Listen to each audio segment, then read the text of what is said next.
Bună seara, bună seara! Mă văd nevoit să fac un mic clip video, să explic cel puțin mortenarilor, care oricum, ei știu povestea, știu realitatea și așa mai departe, știu cine transmite ședințele de Consiliu Local, adică eu, prin Gazeta de Morteni, cu ajutorul unui consilier local, și anume Florin Cârstina, pentru că eu nu am acces în Consiliul Local, așa vrea domnul mincinos, i-a crescut nasul. Asta este. După ce l-am făcut împărat, acum i-a crescut și nasul. Pentru că minte foarte mult. Se folosește de bani publici, o să cer cât de curând în baza legii 544, toate contractele, acte adiționale și așa mai departe, cu toate că actele adiționale nu mai sunt valabile, în fiecare an trebuie să reînnoite contractele conform legii, dar la Morteni nu se respectă așa ceva, să văd și eu câți bani bagă domnul primărer în presă, pentru că disperarea este foarte mare pentru el. Da? Până una alta, haideți să începem cu ce îmi place mie cel mai tare, de unde a plecat chestia cu coroană, cu toate astea, da? Să vadă toată lumea cine s-a autointitulat primar. Lalu, Olteanu și Ionel, zis modul împărat. Da? Haideți să ascultăm. Se oplică PNL-ul, tarararam-pam, parararam-pam, câștigător PSD-ul, tarararam-pam, parararam-pam, tarararam-pam, tarararam-pam, că modul e împăratul, parararam-pam, parararam-pam, că modul e împăratul, parararam-pam, că modul e împăratul, parararam-pam, că modul e împăratul, parararam-pam. Deci clar că modul este împăratul. Bun, haideți să trecem la lucruri serioase, zic eu. Da? Pe Gazeta de Morteni, eu să mă întorc către celălalt calculator monitor, că n-am spațiu, am 2 metri pătrați, așa cum a spus domnul cu nasul cât al lui Pinocchio. Așa, pe Gazeta de Morteni, pentru că dumnealui când m-a dat în judecată a pus prin spinul doar de pe pagina de Facebook, a zis că am inventat eu o pagină de Facebook. Nu, este o platformă web, gazetademorteni.ro. Luare de poziție consilier local Florin Cârstina, dezmințire acuzației irresponsabile din partea primarului Lalu. Domnul consilier a scris pe contul său personal de Facebook cum au stat lucrurile în ședința din 26 martie. Da? Haideți să vedem ce spunea. În urmă cu puțin timp, în legătură cu ce a apărut în presa dâmbovițeană, ce a servită formațiunii politice PSD, articol comandat de domnul primar Lalu Ionel, în care eu și colegul meu de partid, domnul consilier Satomir Florin, am fost acuzați că am votat împotriva unor proiecte inițiat de dumnealui. Țin să clarific cum au stat lucrurile în realitate. În data de joi, 26, ora 15 au fost convocate doar 2 comisii de specialitate din cele 3 câte sunt în organizarea Consiliului Local Morteni. De ce 2?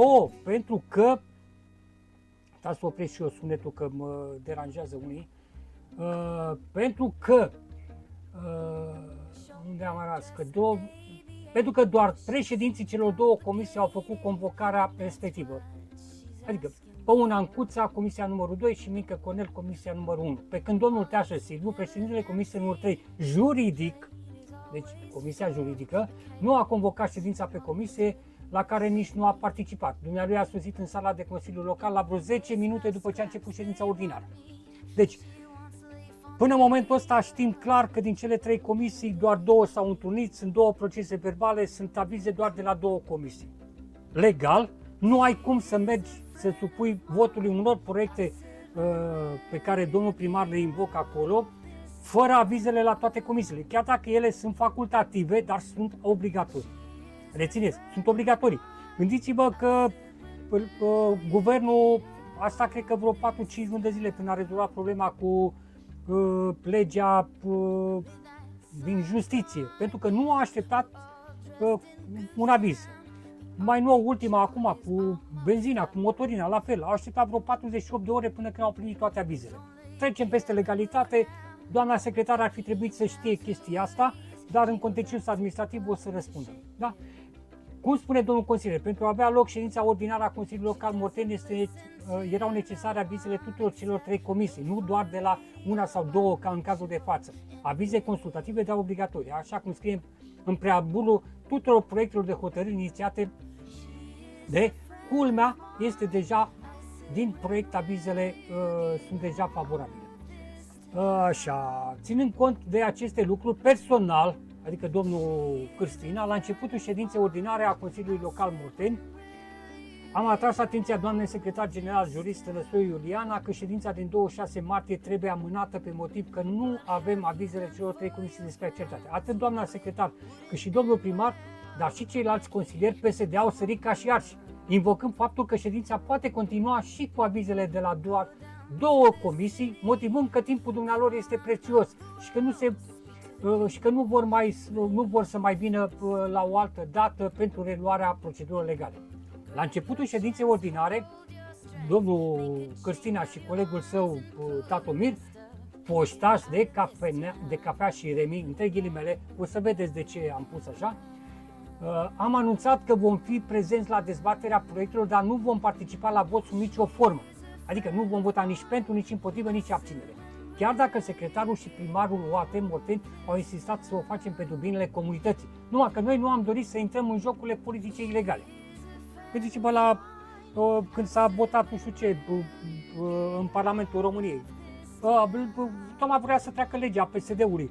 Cei de la AUR au fost prezenți acolo ca să facă quorum, dar nu au votat sub nicio formă, nici împotrivă, nici pentru, nici nu s-au abținut. Este legal toată chestia. Da? Așa, bun.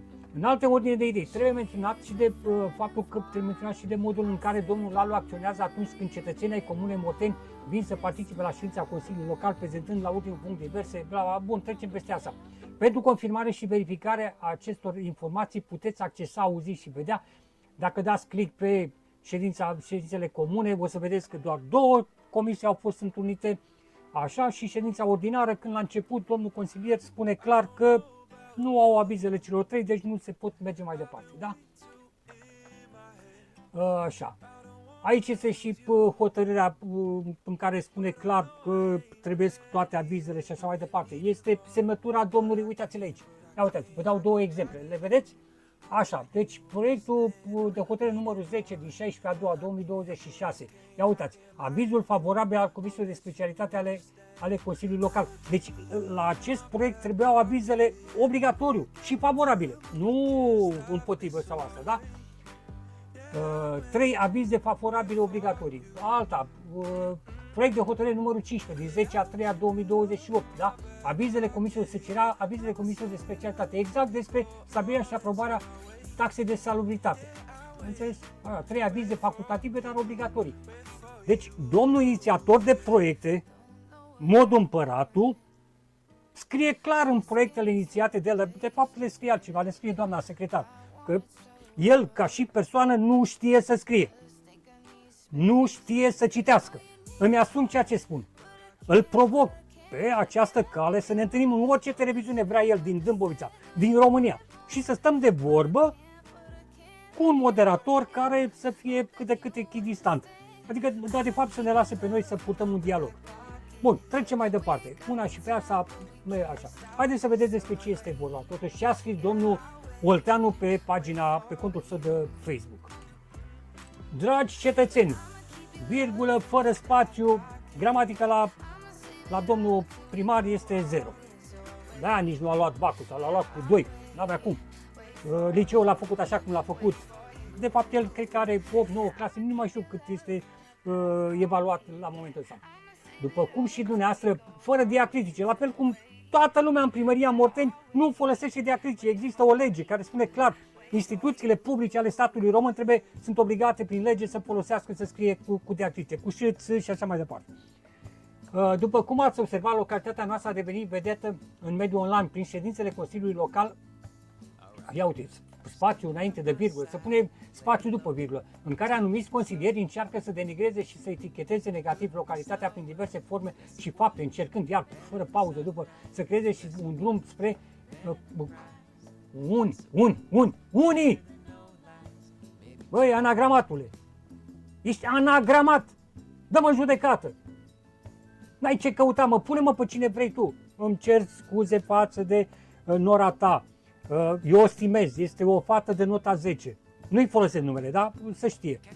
Am confundat-o ca și cum ar fi fata ta, da? Unii,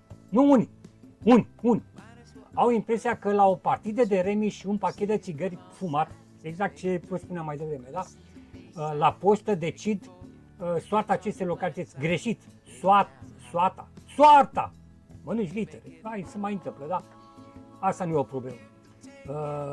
Soarta acestei localități o decid cetățenii, dar nu prea o lași, bă, să decidă. Vreau să văd și eu acum că convoci tu o dezbatere publică pe bugetul pe anul 2026. Când ai făcut, mă, ultima ta dezbatere pe bugetul 2026? Niciodată. În vecii vecilor, tu nu transmiteai ședințele de Consiliul Local. Aduți aminte că acum 3 ani, când eu am venit la Morteni, m-a spus, bă, să transmitem ședințele. Bă, cu cine, mă, că ăștia nu știu să vorbească? Băi, vorbeai despre consilierii tăi, mă, pe care ai făcut proști de fiecare dată. Aduți aminte când la ziua Comunei Morteni, eu te-am întrebat personal, am venit să filmez. De ce nu sunt pe scenă și consilierii locali de la Morteni? Lângă ceilalți consilieri de pe la Găiești, după unde ai invitat tu. Ce mi-ai spus? Sunt proști, mă, nu merită, bă, ăia să... Bă, îmi fac cruce, că nu mint cu nimic. Dumnezeu, suntem în postul Paștelui, mă. Așa cum l-ai făcut prost și pe Ghiță când am venit la tine, după ce am fondat clubul. Da, uite, crucea, mi-o fac. Ce dracu, păi vorbim despre ce. Așa, bun, la ședința din 26, după cum și dumneavoastră ați observat live, cei doi consilieri care de fiecare dată critică proiectele, nu critică, mă, le dezbate, pentru că tu nu pui în dezbatere publică. Vorbești de transparență decizională, dar tu de fapt nu pui. Băi, toate proiectele astea de hotărâri, toate hotărârile trebuie spuse atât pe site cât și la vizier, mă, ca să vadă cetățenii. Unii e dezbaterea ta, unii e transparența ta de decizională, legea 52 pe... Băi, ești nebun, mă, cu capul, mă. Ești un mincinos, mă. Așa. Venim cu temele și directivele transmise de către domnul reporter, hashtag, adică eu, domnul reporter. Spaima presei românești, Traian P. Eu sunt spaima presei românești, pentru că e spaima primarilor, mă, din România. Dacă eu sunt spaima, bă, eu fac presă neaservită, bă, eu nu trăiesc din bani publici, mă. La mine, în studio, au trecut peste 300 de politicieni, mă, de la consilier local și până la miniștri, mă. Senatori, deputați. Îți dau toate emisiunile, mă, făcute de mine și n-am luat un leu. Un bănuț n-am luat. Nu cum faci tu, dai bani din bugetul public, din banii mortenarilor, dai tu la presă ca să te ridice pe tine, să te spele, mă. Bă, DNA-ul nu o să te spele, mă. Ascultă-mă pe mine. Pe tine nu te prinde 2028. Așa, cu sediu social în inima Piteștiului, într-un laborator de aproximativ 2 metri pătrați. Bă, vină, mă, la mine, mă. Vino la mine în studio să vedem cum este. Uite-te, mă, pe Argeș Media TV, vezi tu ce emisiuni sunt făcute acolo și cum sunt făcute emisiunile. Și dacă tu crezi că e 2 metri pătrați, asta este, da? Dintre toate punctele aflate pe ordinea de zi, două dintre ele au fost considerate de mine cele mai importante de la începutul acestui an și merită toată atenția dumneavoastră pentru dezvoltarea comunității noastre. Menționez că dacă dumnealor au votat împotrivă, nu au votat, mă, împotrivă. Ei nu au votat nici împotrivă, nici pentru, nici nu s-au abținut. Au fost prezenți în sală și nu au participat la vot. Nu mai minți! Aceste proiecte împreunate nu au votat împotriva primarului în funcție, ci au votat împotriva cetățenilor și împotriva localității noastre. Hai să vedem, mă, care sunt. Eliminarea taxei de salubritate pentru gospodările care nu sunt locuite. Păi, câți au, mă, case de vacanță în Morteni? Păi, dă-mă dracu, mă, în loc să elimini, eu știu, ceva taxe și impozite la oamenii mai săraci, mai nevoiași și așa mai departe, tu exact pentru ăia care au case de vacanță vrei să elimini, nu? Bă, dacă ăla are o casă de vacanță acolo, fi sigur că are dita mai viloiul sau dita mai apartamentul, eu știu, în centrul Bucureștiului sau Târgoviște și așa mai departe. Pentru cine vrei să-l scoți pe Stănel? Că el să-l Găiești și are o căsuță acolo la Morteni și să nu mai plătească pentru aia că te prind toată ziua bună ziua cu el pe mașină, inclusiv pe la pădure și așa mai departe. Tu crezi că, bă, oamenii mă sună? Mă sună, mă.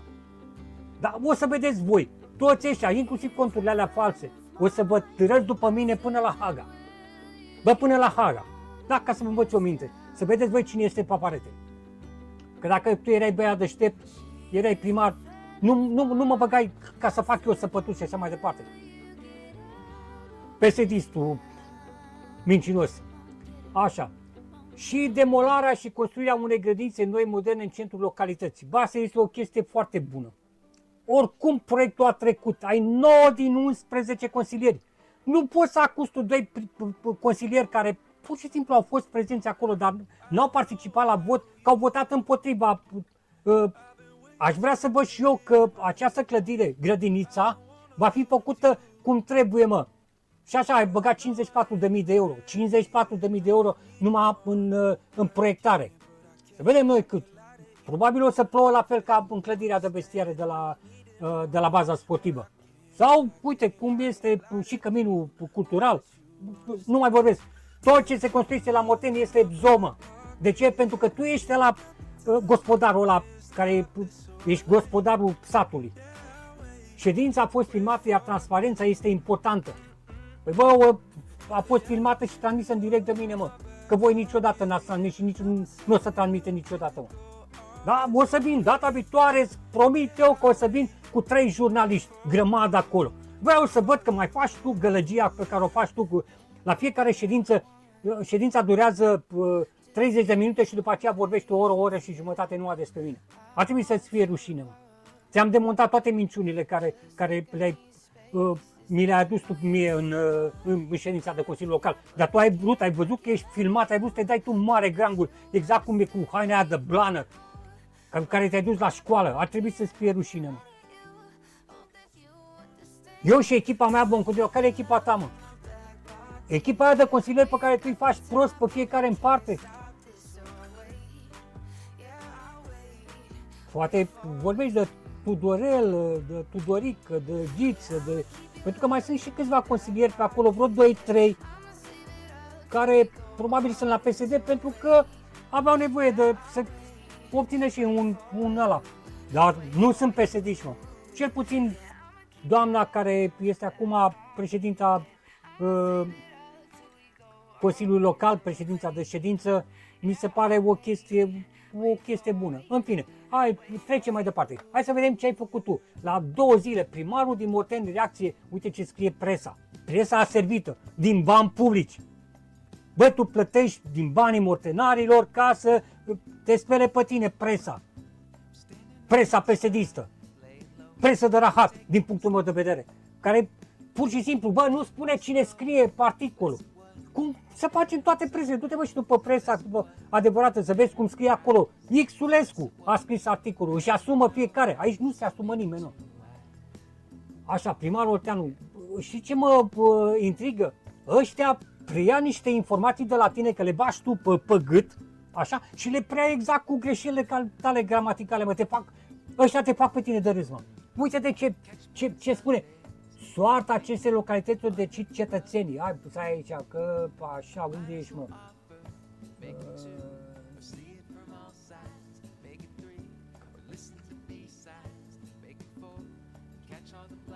Uite aici, Soața, uite, vezi? A preluat-o, da, uite. Unii au impresia că la o partidă de remi și un pachet de țigări, bă, te fac de râs, mă. Anagramatule, mă. Bă, dacă la BAC ai luat 2, înseamnă că la limba și literatura română mai mult de 0 tu n-ai luat. Dar o să vedem mai departe. O să dau eu niște exemple clare. Da? O lăbărie din punctul meu de vedere de articol. Articol 0. Exclusiv de B. După culoare se vede clar că este ziar PSD. Trecem mai departe. Așa. Scandal la Morteni, primarul Ionel Olteanu dă cărțile, uite și ăstea, dă cărțile, așa, bă, deblocarea proiectelor. Cine a scris? Crețu Andreea. Ia uite, bă, ce te-a pus aici, parcă ai fi la Guvernul României. Inteligența artificială, cum te-a făcut și eu pe tine cu așa. Scandal în Consiliul Local, nou scandal atrage atenția opiniei publice după ce primarul Ionel Olteanu. Domnișoară, doamnă Crețu Andreea, ați verificat știrea, informația primită de la mincinosul ăsta, să vedeți cum au stat lucrurile. Oricum o să merg în contencios administrativ și toată ședința va fi anulată. Vreau să vă văd atunci ce mai comentați, ce mai scrieți. Dar bineînțeles, pentru bani, vă vindeți și neamul, tot. Tensiuni și acuzații. Nu mai, consilierii PNL arătați cu degetul. Iartă, proiecte esențiale.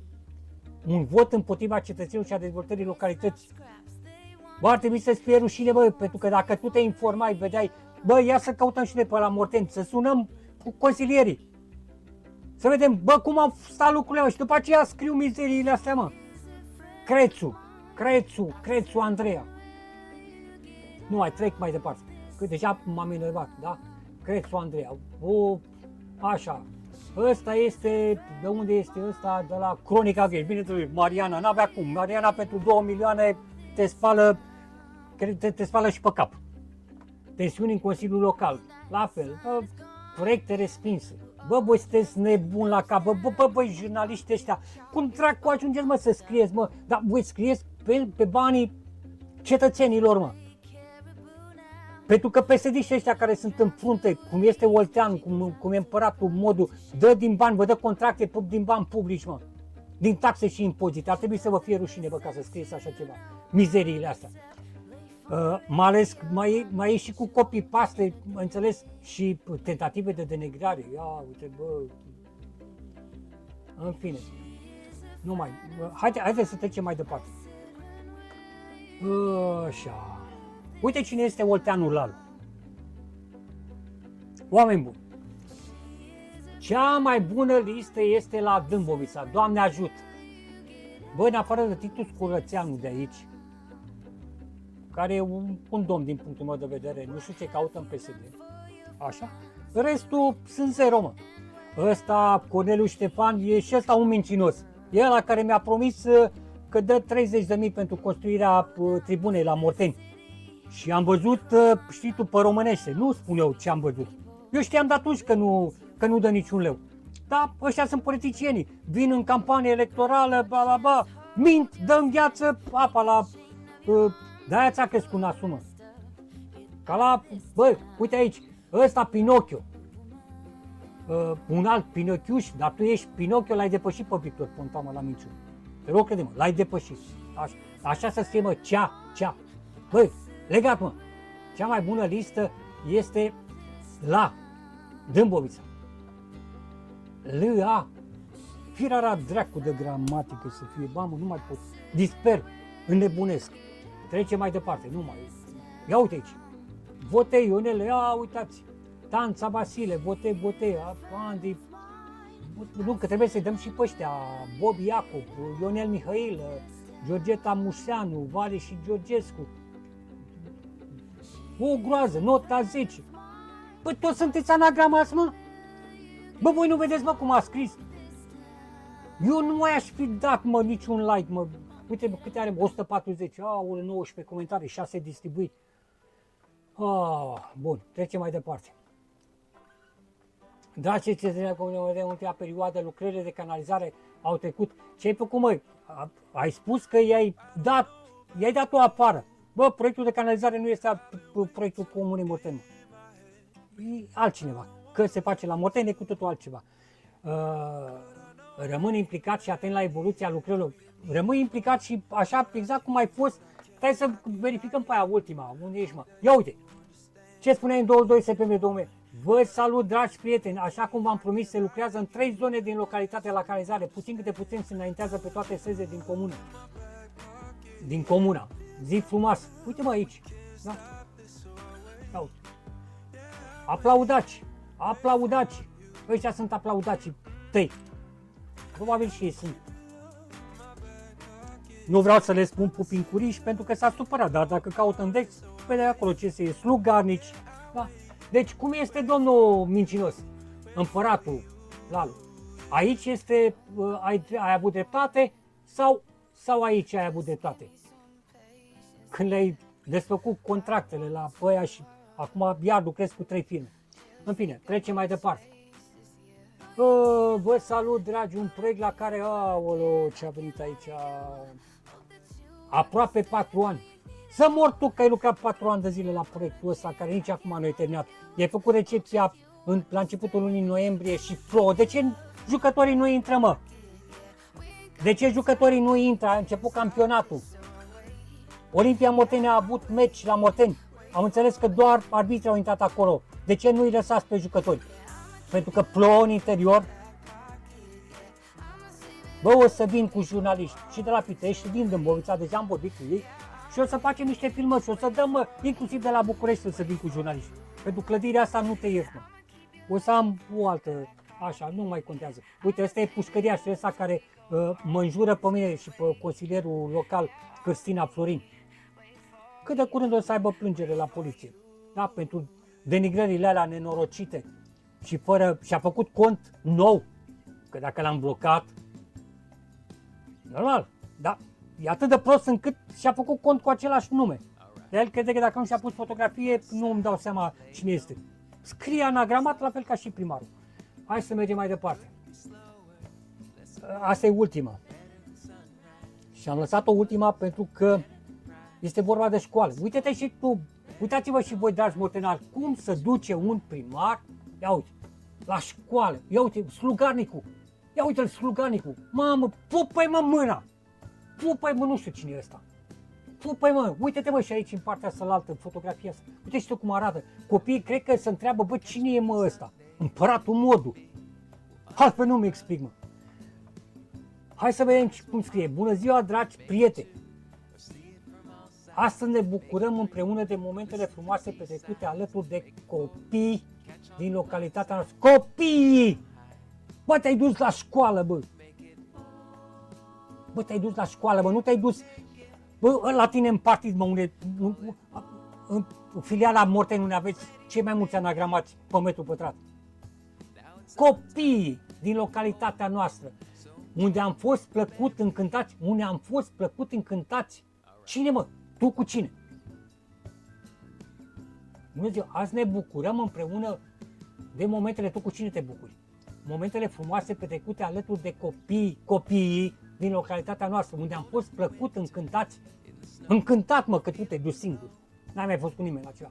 De poeziile și colindele pregătite de elevi și profesori școlii ginari. Hai de capul meu, hai de...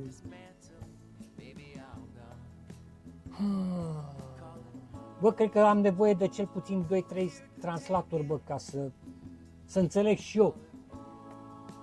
Plăcut, încântat de poeziile și colindele pregătite de elevii și profesorii școlii gimnaziale Morteni și grădinițelor numărul 1 și numărul 2. Vă urez la mulți ani tuturor sărbători fericite și Dumnezeu să ne dea gândul cel bun. Și Ioan mai spune ceva, copii, puneți mâna și învățați, puneți-vă cu burta pe carte, că nu o să ajungem niciodată primari, că s-a terminat povestea cu primarii ăștia din PSD și din PNL, anagramații ăștia care au ajuns fără școli, cu 7 clase, sau cum am mai zis una din Morteni, că Ceaușescu a avut 4 clase și a făcut. Sau una a spus că pe ăsta a făcut mai mult decât primarii ei la înainte. Păi a făcut pentru că au venit, au început să acceseze fonduri europene, pentru că s-a văzut clar că nu se mai poate face nimic fără fonduri europene. Aoleo, unde? Ia uite. Tanța Liliana Urgureanu, Victoria Ștefan, Petru Paul, respect, Iordache Iuliana. Îmi pare rău, Iuliana. Îmi pare rău. Tu ai citit ce a scris unchiul tău sau cine este? Vai, Mirabela, Maria, Vișinescu, Ionela, Dana.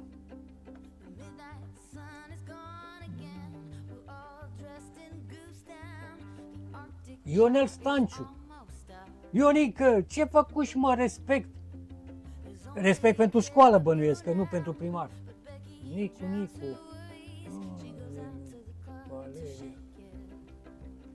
No, haide să încheiem. Revin la asta și vă mai pun o melodie pe final, după care eu oricum vă spun de acum să aveți o seară bună și poate distribuiți acest clip video și către presa asta servită. Poate ajunge să înțeleagă și pe acei jurnaliști păcălici că nu se poate scrie chiar așa la comandă. Orice. Hai, modul împăratul, haide. de optică PNL-ul, tarararam tam, parararam pam, câștigător PSD-ul, tarararam pam, parararam pam, PSD ram pam, anul ăsta luăm mandatul, tarararam pam, că modul e împăratul, parararam pam, tarararam pam, că modul e împăratul, parararam pam,